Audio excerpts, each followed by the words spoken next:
ब्राह्मण जाति में जन्मा हुआ व्यक्ति डाकू हो गया, और डाकू हो गया तो बहुत भयंकर डाकू हो गया, प्रसिद्ध हो गया। उस क्षेत्र में कोई नहीं जाओ, उस वन में जहां वो रहता था। कहते हैं एक बार सप्तऋषि उधर चले गए और उस डाकू ने कहा कि तुम रुक जाओ, रुको तुम। वो क्या करता था, पहले मारता था और पीछे लूटता था और काट के उंगली कहते हैं अपने गले में टांग लेता था कि मैंने कितने आदमियों को मार दिया, गिनती करने के लिए। तो महर्षि नहीं रुके, सप्तऋषि नहीं रुके, चलते रहे। फिर उसने कहा रुक जाओ, नहीं तो मैं तुम्हें मार डालूंगा। अब ऋषि कहने लगे, ले भगत हम तो रुक गए, तू कद रुकेगा? हम तो रुक गए, क्योंकि उन पूरी कॉन्फिडेंस के साथ उसका सामना किया, नहीं तो उसकी तब शक्ल देखते घी बच जाया करती इंसान की। तब उसने देखा कि तो बड़े धड़ाके से बोल रहे हैं। उसके अंदर का वो शत्रु जो खुरापात था वो दब गया, एकदम सुन्न हो गया वो। उसने पूछा क्या बात, कि हम तो रुक गए, तू कद रुकेगा ये जुल्म करने से? क्या तू ये जुल्म जो कर रहा है इसके तेरे घर वाले हिस्सेदार हैं? जो तू पाप कर रहा है, क्या तेरे घर वाले, तेरी पत्नी, तेरे पुत्र इस पाप को डिवाइड कर लेंगे? वो कहने लगा कि हाँ करेंगे वो, क्योंकि मैं यहाँ से लूट कर धन ले जाता हूँ, वो मेरा परिवार पोषण हो रहा है, वो मेरे पाप के भागी होंगे। तो ऋषियों ने कहा कि नहीं, तेरी भूल है, पहले घर पता करके या फिर हमें मार देना, लूट लेना हमारे पास जो रखा है। तो उसने कहा कि तुम भाग जाओगे। ऋषियों ने कहा कि हमें बांध दे प्रत्येक वृक्ष के। उसने न्यारे न्यारे सातुओं को अलग अलग बांध दिया, पीछा हाथ करके घर गया। घर जाके उसने अपनी पत्नी से पूछा कि मैं जो ये पाप कर रहा हूं, क्या आप मेरा इसमें सहयोग देंगे, ये पाप के भागी बनोगे? वो कहने लगी मैं पाप की भागी नहीं बनूंगी, क्योंकि आप मेरे पति हो, मुझे इस वचन के साथ आप लाए थे कि आप मेरे घर का संभालना, बच्चों का पालन करना, मैं कमा के लाऊंगा। अब मेरे लेखे तू मजदूरी कर, मेरी तरफ से चाहे तू डाके मार, मैं अपना काम कर रही हूं, इस पाप का भागी तू होगा। फिर बच्चों से पूछा, बच्चे भी कोई 10 वर्ष का, कोई 12 वर्ष का, कोई 15 वर्ष का। और पहले सभी ब्राह्मण लोग अपने बच्चों को गुरुकुलों में भेजा करते थे ऋषियों के पास शिक्षा देने के लिए, लेने के लिए। तो गुरु लोग तो शिक्षा अच्छी ही देते हैं। तो उन्होंने कहा कि नहीं पिताजी, हम आपके किए हुए पाप के भागी बिल्कुल नहीं होंगे, आप अपने कर्मों के पास स्वयं बैठोगे। हम जब तक नाबालिग हैं तब तक हम आपका फर्ज हमें पालने का है, चाहे किसी तरह पालो। और जब हम बालिग हो जाएंगे, अपनी कमाई करने लग जाएंगे, तेरे अन्न को छुएंगे नहीं। अब उसने सोचा भैया तो बात बिगड़ गई, ये तो सारा एक काम मेरे ऊपर लाद दिया न। तो उसी से मैं वापस आ गया, उनके चरणों में गिर गया, चरण पकड़ दिए, कहा प्रभु मेरा उद्धार करो। अब जैसा भी उनको समाधान था उनको बता दिया कि बेटा भक्ति कर, डट कर साधना कर, तेरा कल्याण हो जाएगा। तो कहते वो बुराई त्याग करके फिर महर्षि की पदवी पाया। इसी प्रकार एक कालू झीमर था, एक कालू नाम का मछियारा था, और वो इतना बेसब्रा था, इतना बेईमान था, मछलियां अलग अलग वहां से पकड़कर दूसरे तालाबों से जाल डाल कर पकड़ के लाता था, शहरों में बेचता था और खुद भी खाता था, बच्चे भी थे, उसके संतान थी। जिस राज्य में वो कालू झीमर रहता था, उसके पड़ोसी राज्य में एक बहुत ही एक नेक आत्मा, धर्मात्मा राजा था। उसने अपने पूरे राज्य में हिंसा बंद करवा रखी थी, और कोई हिंसा करता था उसको बहुत भयंकर जो है ना दंड देता था, जिस कारण से उस राजा के तालाबों में कोई भी मछलियां नहीं पकड़ता था, और उसके तालाबों में अच्छी मोटी मोटी स्वस्थ मछलियां थी। अब उस बेईमान ने उस अपने क्षेत्र की तो सारे तालाबों की वह मछलियां ढो के बेच दी। वहां तो रहा नहीं कोई सामान उसके लिए। फिर उसने देखा पड़ोसी राज्य का तालाब में बहुत मोटी मोटी मछली है, तो उसने ये भी पता था कि यहाँ के राजा ने इस पर बैन लगा रखा है, इसलिए उसने सोचा वक्त से उठकर जाऊंगा। थोड़ी थोड़ी सर्दी सी थी और वक्त से बहुत सवेरे यानी 4 बजे वहां जाकर जाल डाल दिया। थोड़ी थोड़ी गर्मी, जैसे 4-5 बजे उसने जाल डाल दिया तो उसको कुछ ठंड सी महसूस हुई। उसने वहां से फूस फास तोड़ के और आग जलाई।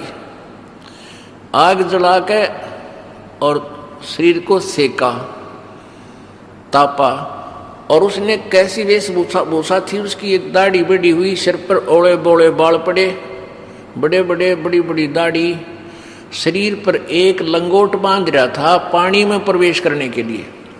यही बांध कर घर से गया था वक्त से कि जल्दी आ जाऊंगा मछलियां पकड़ के। तो वो आग से सेक कर अपने शरीर को फिर थोड़ी सी देर में फिर मछलियां पकड़ने लगा।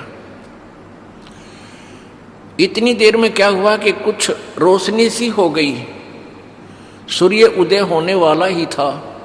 उधर से क्या हुआ कि उसी नगरी का राजा जिसने वहां बैन लगा रखा था, वो राजा सुबह सुबह हाथी पर सवार होकर और सैकड़ों सैनिकों के साथ, अंगरक्षकों के साथ एकदम वहां प्रकट हो गया। यानी ऐसा मोड़ मुड़ता था रास्ते का, ऐसे एकदम उस तालाब के साथ मुड़ गया। तालाब वहां से ज्यादा जो है ना 10 एकड़ की दूरी पर होगा। हाथी की गले में एक घंटियां बंधी होती हैं, वो एकदम मुड़ते ही घंटी की आवाज उसके कानों में पड़ी। कालू जी मर गए। उसने सोचा ये तो राजा आ गया, आज मर गया तू, तेरे पूरे परिवार ने मारेगा। अब उसने देखा कि राजा बड़ा धार्मिक है और कोई विकल्प नहीं है, तेरी जान बचने का, भाग भी नहीं सकता, सैनिक साथ है। तो उसने क्या किया कि अपने शरीर पे वो जो राख बनी हुई थी, अग्नि जला रखी थी, सारे शरीर पे राख मसड़ दी। लंगोट बांध रहा था, दाढ़ी बड़ी हुई थी, सिर पे केस बड़े बड़े थे, और डरता बैठ गया आंख मीच कर धूने का ऊपर। वो धूना सा बन गया उसका, वो आग जलाई थी उस पर बैठ गया उसके पास। अब राजा निकट आया, जब उसकी दृष्टि पड़ी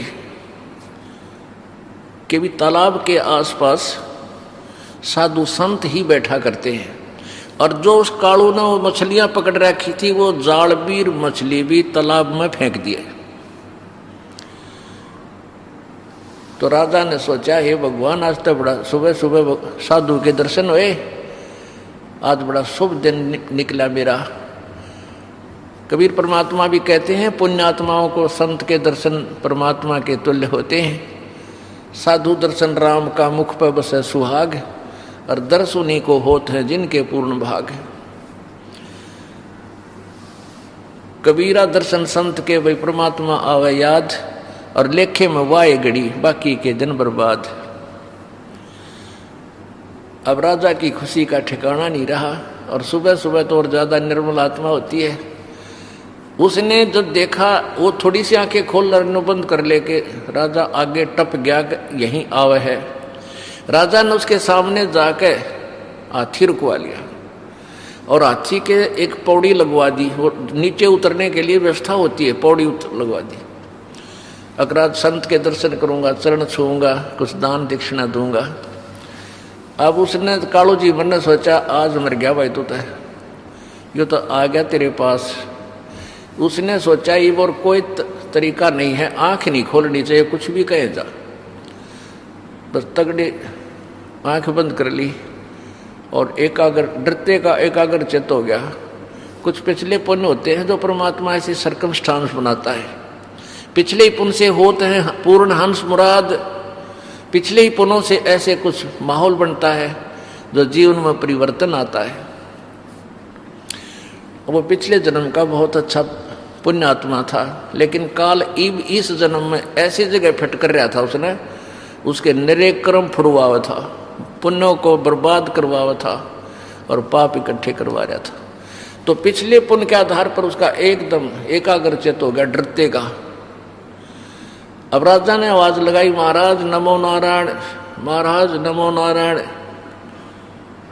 पहले तो डरता ना बोला, फिर उसका पिछले संस्कारवश सुरती चढ़ गई।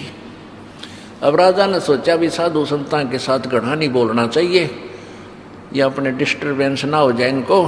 तो उसने 5 असरफी, 5 लोहे की मोहर, यानी 2-2, 3-3 तोड़े की हुआ करती मोहर एक,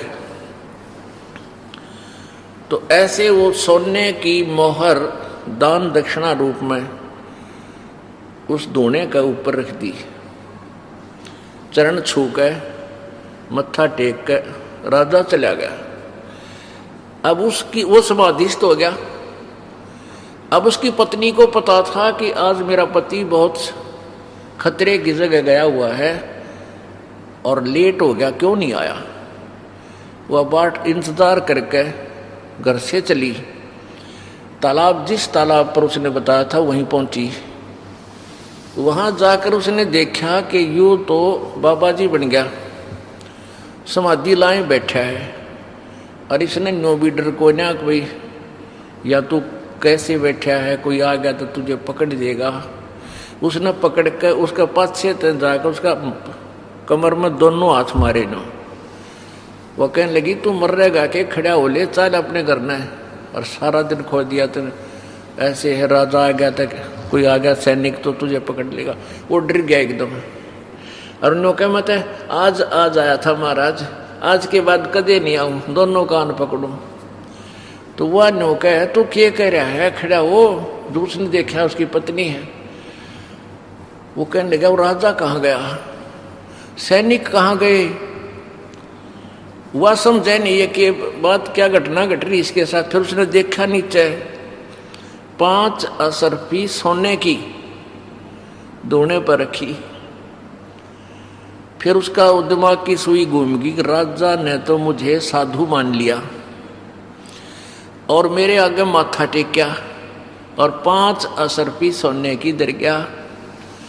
अब उसने विचार किया कि हे भगवान, मैं तो नकली संत बना था, और नकली संत बनने से भी इस भूपाल ने भी मेरा आगे माथा टेक दिया।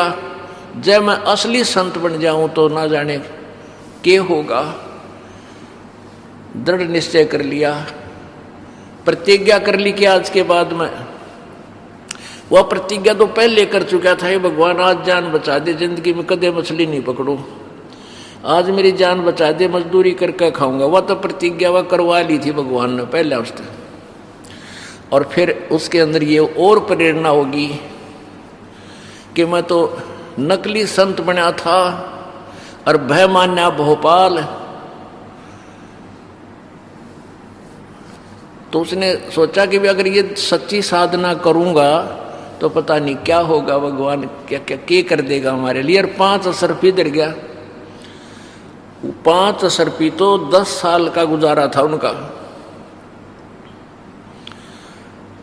उस दिन के बाद उसने मछली पकड़ना बंद कर दिया और अपनी पत्नी से कहने लगा, ले जा भगवान, ये उतरा साजबाज, ये पैसे भी तू ले जा और आज के बाद मैं मछली नहीं पकड़ूंगा। घर ना आ गई दोनों जने।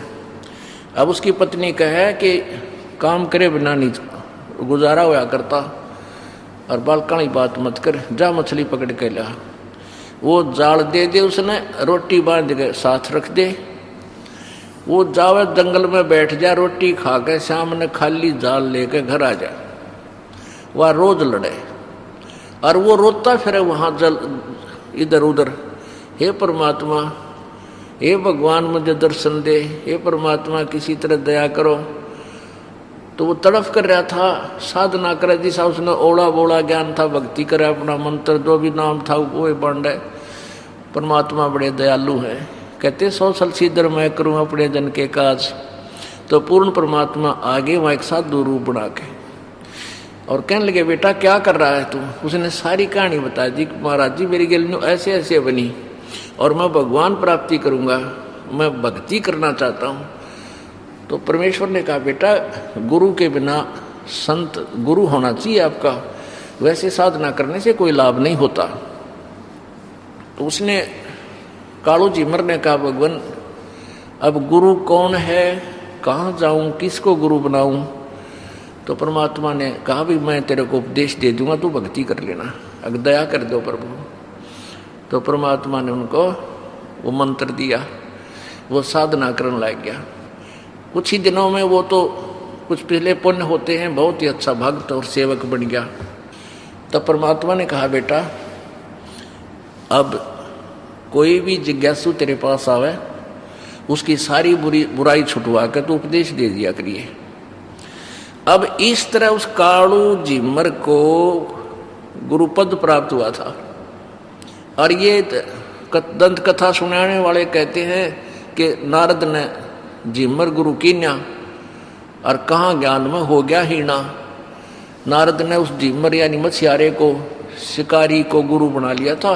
बस गुरु हो कि साय हो, वो तो शिकारी था, फिर भी नारद का उद्धार हो गया। नहीं, उससे वो शिकारी नहीं था, वो महापुरुष था।